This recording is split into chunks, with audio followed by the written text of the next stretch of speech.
Selamat datang di channel Next Trend. Kali ini bersama gue Bagus, gue membahas software dari smartphone yang beberapa kali udah gue bahas.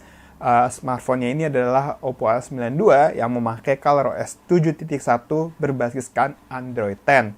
Dan sekarang gue ingin membahas 5 aplikasi atau fitur yang cukup menarik yang ada di ColorOS 7.1.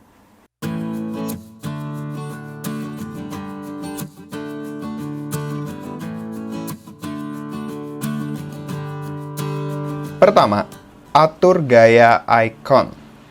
Sebenarnya fitur ini udah pernah kita bahas waktu pembahasan Reno 3 dan ColorOS 7, tapi nggak apa-apa, gue akan jelaskan lagi di sini.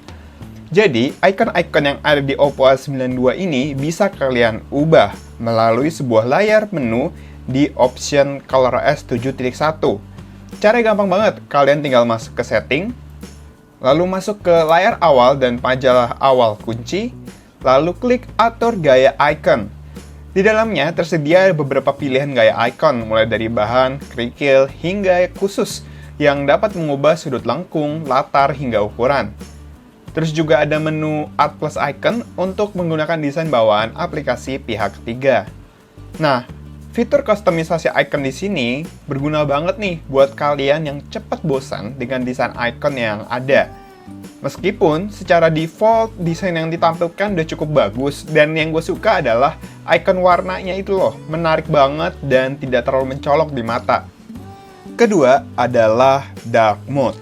Ya memang sih, untuk smartphone dengan Android 10 itu sudah ada fitur dark mode yang bisa diaktifkan hanya dengan menekan satu icon. Dengan tombol ini, secara otomatis semua tampilan antarmuka akan menjadi gelap, ya kecuali wallpaper ya, dan beberapa aplikasi yang tidak mendukung. Tapi di ColorOS 7.1 ini, ada cara supaya semua aplikasi yang tidak mendukung dark mode bisa menjadi dark mode. Caranya gampang banget nih, kalian tinggal cari menu icon dark mode di bagian atas, lalu tahan, dan kalian masuk ke settingan dark mode atau mode gelap. Lalu, klik mode gelap untuk aplikasi pihak ketiga. Di sini, kalian akan ditampilkan sejumlah aplikasi yang tidak mendukung dark mode, tapi bisa kalian paksa dark mode. Sebagai informasi tambahan, fitur ini masih bersifat beta. Jadi, ya sebenarnya dark mode ini emang terkesan dipaksa ya, namanya juga forced dark mode. Kalau kalian lihat secara seksama, semua bidang yang berwarna putih akan menjadi warna hitam. Aplikasi kayak misalkan Tokopedia, Lazada, dan bahkan nih aplikasi kurir JNT bisa berubah menjadi dark mode. Jadi makin gak sabar nih ngelihat nanti akhirnya bagaimana ya, apakah dark mode-nya bisa lebih sempurna dan lebih baik. Cuman segini aja udah cukup baik kok menurut gue.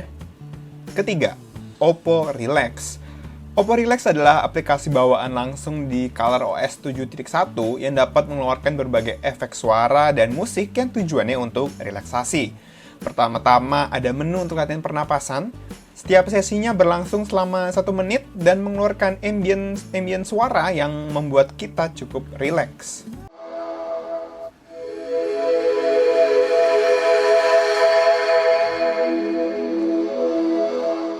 Lalu disediakan juga sejumlah musik yang masing-masing durasinya 30 menit. Musik ini ada 2 jenis ya. Satu untuk kerja, supaya kalian bisa lebih konsentrasi dan fokus. Dan satu lagi menjelang tidur untuk membantu kalian tertidur lebih cepat.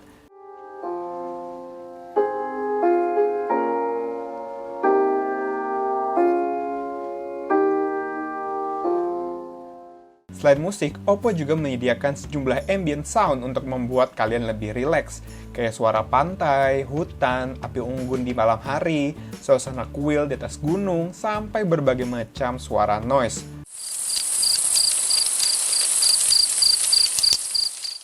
Jujur aja gue suka sih sama produsen yang memperhatikan relaksasi dari penggunanya.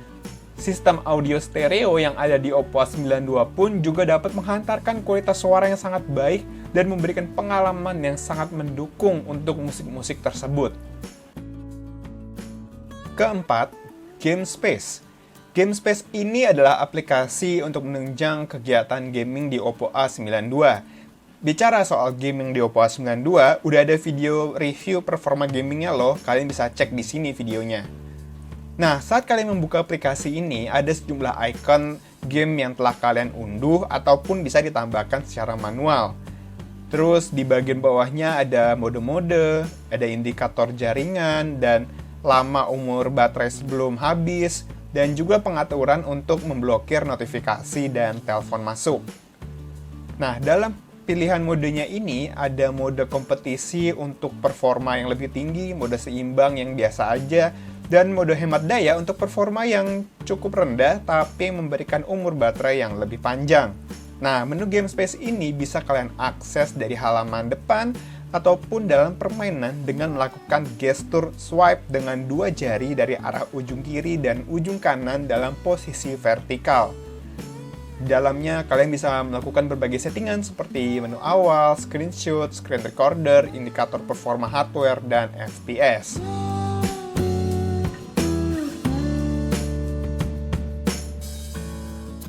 Kelima dan terakhir adalah Simple Mode dan Screen Off Mode. Untuk kalian yang membelikan Oppo A92 untuk orang tua kalian atau untuk yang senang yang simple-simple, kalau S7.1 ini bisa mengubah tampilannya menjadi lebih sederhana. Caranya gampang banget, kalian bisa menuju ke pengaturan, layar awal dan majalah kunci, mode layar depan, lalu memilih mode sederhana dan pilih untuk terapkan. Pada mode ini, jumlah icon akan jadi lebih besar dan yang ditampilkan di halaman pertama adalah yang penting-penting aja, kayak kontak, galeri, kamera, dan lain-lainnya. Tapi ini bisa kalian ubah kok menurut kebutuhan kalian masing-masing. Selain tampilan icon yang lebih besar, fontnya juga tambah besar untuk sejumlah aplikasi. Jadi ya fitur ini juga bermanfaat buat kalian yang mulai susah membaca tulisan kecil-kecil ataupun untuk orang tua kalian. Nah, abis itu juga ada salah satu mode yang cukup menarik dan cukup berguna ya, yaitu mode layar hitam untuk menghemat daya kalau kalian sering muter musik di YouTube. Nah, beberapa di antara kalian, dan termasuk gue sih, pasti seneng kan dengerin musik dari YouTube karena ada sejumlah video klip yang diupload di YouTube. Nah, untuk menghemat daya daripada layar menampilkan video terus-menerus, kalian bisa aktifkan mode layar hitam yang ikonnya ada di tray atas. Pertama, kalian putar dulu video yang ada di YouTube, lalu tarik tray atas, cari mode layar hitam. Ya, memang sih layar hitamnya tidak hitam seperti mati, tapi dengan dominasi hitam seperti ini, kehematan baterainya pasti bisa lebih tinggi dibandingkan kalian memutar videonya terus-menerus. Dan ini juga bisa jadi solusi sih buat kalian yang tidak mau bayar YouTube Premium. Sebenarnya fitur ini juga mencegah layar untuk menekan icon yang tidak diinginkan saat perangkat dimasukkan ke dalam tas. Jadi gampangnya kalian bisa menjalankan YouTube seperti video ataupun podcast ataupun musik, tapi kalian bisa masukin HP kalian ke dalam tas. Sekian dari Bagus, jangan lupa untuk like dan share video ini. Terus juga di kolom komentar pendapat kalian soal fitur-fitur di ColorOS 7.1. Atau kalian ada pertanyaan, boleh juga tulis di kolom komentar. Jangan lupa untuk kunjungi situs nexttrend.grid.id untuk update berita teknologi dan techno-lifestyle terkini. Follow semua sosial media yang ada di deskripsi. Sampai jumpa di video-video Next Trend berikutnya.